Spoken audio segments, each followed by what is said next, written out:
नमस्कार किसान भाइयों, स्वागत है कृषि मंत्र में। आज हम बात करने वाले हैं मक्का की फसल के बारे में, मक्का की खेती के बारे में विस्तृत चर्चा करने वाले हैं। तो जैसे कि रबी सीजन की हम मुख्यतः अभी बात करेंगे, रबी सीजन में मक्का के बारे में।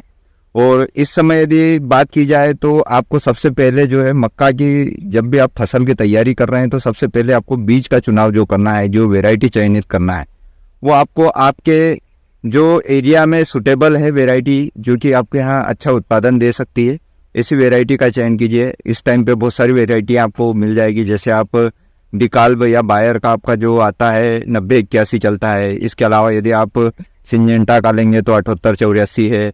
और भी वेराइटियाँ हैं, बहुत सारी वेराइटियाँ आपको मिल जाएगी मार्केट में। आप निजी वीडो का विनर ले सकते हैं और अन्य बहुत सारी वेराइटियाँ हैं। एडवांटा की बहुत सारी वेराइटी है।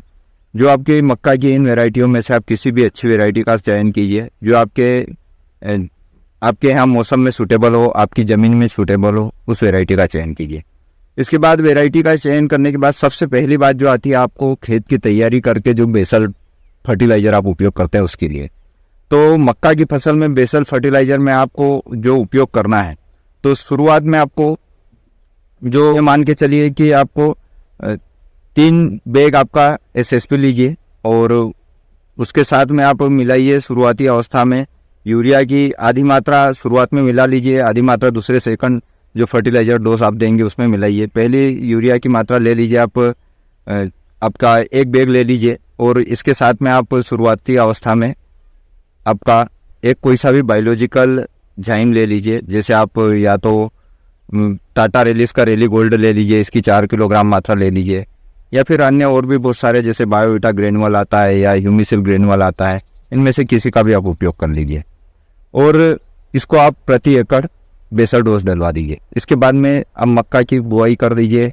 मक्का की बुआई होने के बाद में मक्का जैसे ही उग के आपका 15 से 20 रोज का हो जाता है, इसमें शुरुआती अवस्था में इल्ली के नियंत्रण के लिए आप इंसेक्टिसाइड स्प्रे करना है आपको। अब इल्ली के नियंत्रण के लिए बहुत सारे इंसेक्टिसाइड उपयोग होते हैं, लेकिन शुरुआती अवस्था में इतनी ज़्यादा इल्ली की समस्या नहीं रहेगी, तो आप सिर्फ इमामेक्टिन बेंजोएट जो 5% SG फार्मूलेशन में आता है, इसकी 125 ग्राम मात्रा को 150 लीटर पानी के साथ मिलाकर अपनी मक्का की फसल पर स्प्रे करवाइए। और इसके साथ में आप जो आपका 19-19-19 आता है NPK, या फिर 20-20-20 NPK 20-20-20 आता है, या फिर आप कोरोमंडल का इनिस्टा 28-28 आता है, इसकी 1 किलोग्राम मात्रा मिला लीजिए 150 लीटर पानी के साथ और स्प्रे करवा दीजिए। ये आपकी शुरुआती जो मक्का की ग्रोथ है उसको अच्छे से चलाएगा, बहुत अच्छे से ग्रोथ करेगा आपका मक्का।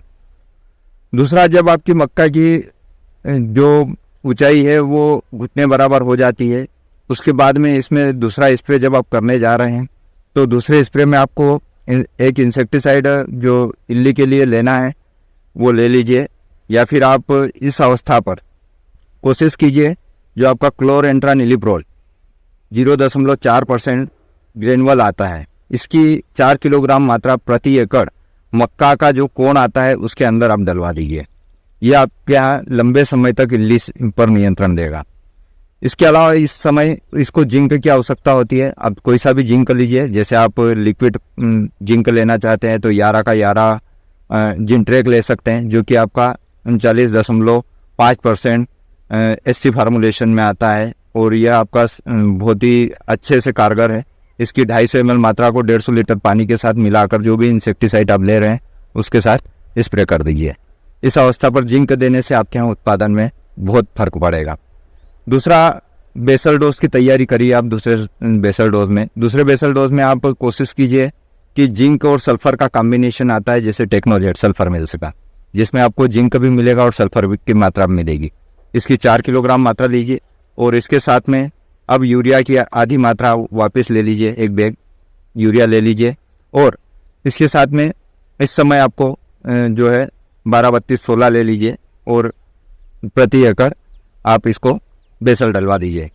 और इसके बाद में जैसे ही आपके यहाँ मक्का की फसल में इल्ली आपको देखते रहना है। इल्ली के जब भी आपको थोड़ी सी भी इल्ली दिखाई देती है, आप इल्ली के लिए स्प्रे करिए। और इल्ली के इंसेक्टिसाइड की यदि आप जानकारी चाहते हैं तो आप डिस्क्रिप्शन में जाइए, हम वहाँ पर इंसेक्टिसाइड की जानकारी की प्लेलिस्ट है, उसमें आप देख सकते हैं, या फिर मक्का की खेती की जानकारी है उसमें आप देख लीजिए। उसमें आपको संपूर्ण जानकारी मिल जाएगी। बहुत सारे इंसेक्टिसाइड है जो आपका इल्ली को नियंत्रित करता है। पर्टिकुलर मक्का में यदि हम बात करें तो एक समस्या आती है, वो है फाल आर्मीवर्म, जो एक इसका मेजर इंसेक्ट है। उसके लिए भी बहुत सारे पर्टिकुलर रिकमेंडेड प्रोडक्ट है, उनकी जानकारी भी आपको इंसेक्टिसाइड की प्लेलिस्ट में मिल जाएगी। दूसरा है, इसके बाद में जब भी आपके यहाँ मक्का की फसल में आप स्प्रे कर रहे हैं तो हर स्प्रे में आपको कोशिश करना है कि कोई ना कोई न्यूट्रिएंट लेना है। जैसे हमने शुरुआत में बताया आपको कि 19-19 ले लीजिए या फिर 20-20-20। इसी प्रकार से आप जब भी स्प्रे कर रहे हैं इंसेक्टिसाइड का तो कोशिश कीजिए कि उसके साथ में आपको फोलियर स्प्रे में कोई ना कोई न्यूट्रिएंट की मात्रा लेना है। जैसे आप एक बार मिक्स माइक्रो न्यूट्रिएंट ले लीजिए, एक बार जिंक ले लीजिए। जिंक को वापस से आपको दूसरी बार लेना है, वो उसकी अवस्था है आपकी। जब भी आपके यहाँ जैसे टेसल्स निकलने लग जाए और चवर आ जाती है, जिसको हम बोलते हैं चवर आ जाए, उस स्टेज पर आपको एक बार वापस से जिंक स्प्रे में लेना है। जिंक आप वही वाला लीजिए जो लिक्विड वाला जिंक है, 39.5%, बहुत अच्छा है। इसकी आप 250 ml मात्रा को अपने जो भी इंसेक्टिसाइड ले रहे हैं उसके साथ स्प्रे कर देंगे। अब जब आपके यहाँ जब मक्का में दाना भराई चालू हो जाती है, आपके यहाँ जब भुट्टा बन जाता है, उसमें दाने चढ़ने लगते हैं, इस अवस्था पर आपको पर्टिकुलर ध्यान रखना है कि इस अवस्था पर आपकी मक्का की फसल में आप पोटाश की मात्रा का उपयोग कीजिए। यदि आप फोलियर स्प्रे में इस समय आप दे रहे हैं तो आप बहुत सारी आपको पोटाश वाली ग्रेड मिल जाएगी जो एनपीके के साथ रहती है। जैसे आप 5-15-45 ले सकते हैं या फिर 0-52-34 ले सकते हैं। इस तरीके से बहुत सारी ग्रेड है जिनमें आपको फास्फोरस और पोटाश दोनों की मात्रा मिलेगी। इसको आप ले लीजिए। जैसे ही आपके यहाँ दाना अच्छे से भर जाएगा उस समय आपको इसमें एक बार पोटेशियम सोनाइड का उपयोग करना है। यह आपके यहाँ जो दाने का आकार है, कलर है, उसको बढ़ाएगा, शाइनिंग अच्छी आएगी और आपके यहाँ अधिक उत्पादन होगा। तो इस तरीके से आप उत्पादन को बढ़ा पाएंगे। जैसे ही आप को मक्का की फसल में पर्टिकुलर उपयोग करने के लिए जिंक की एक महत्वपूर्ण आवश्यकता होती है, इसी तरीके से आखिरी स्टेज में जाके यदि आपने ड्रिप इरिगेशन से लगा रखा है तो आप 0050 भी चला सकते हैं। जब आपके यहाँ मैच्योरिटी आने वाली है उसके पहले आप 0050 का उपयोग कर सकते हैं यदि आपने ड्रिप इरिगेशन में लगा रखा है। यदि आपके यहाँ ड्रिप इरिगेशन नहीं है तो आप फोलियर स्प्रे से इसका उपयोग कर सकते हैं, या फिर अन्य भी जो पोटाश वाली ग्रेड आती है या फिर लिक्विड पोटाश आते हैं जो आपका स्प्रे में उपयोग होता है। जैसे आप FMC का लेजेंड भी ले सकते हैं, ये आपके यहाँ पोटाश की पूर्ति करेगा, तो इसका उपयोग आप कर सकते हैं।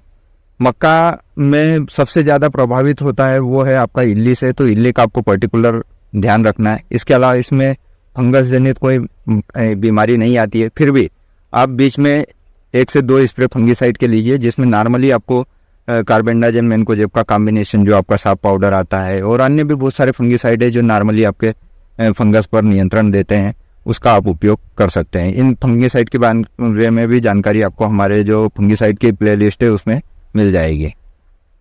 यदि आपको और किसी प्रकार से कोई जानकारी चाहिए तो आप हमें कमेंट करके बता सकते हैं।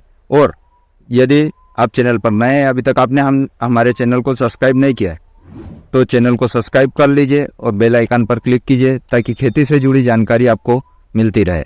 और यदि आपकी फसल में किसी प्रकार से कोई समस्या आ रही है, आप हमारे साथ साझा करना चाहते हैं, तो आप डिस्क्रिप्शन में जाइए, व्हाट्सएप ग्रुप से जुड़िए और आपकी जो भी समस्या हमें भेज दीजिए, हम उसका उचित समाधान आपको देंगे। आपको यदि वीडियो पसंद आए तो अपने किसान साथियों के साथ शेयर कीजिए ताकि उनको भी ये जानकारी मिले। धन्यवाद।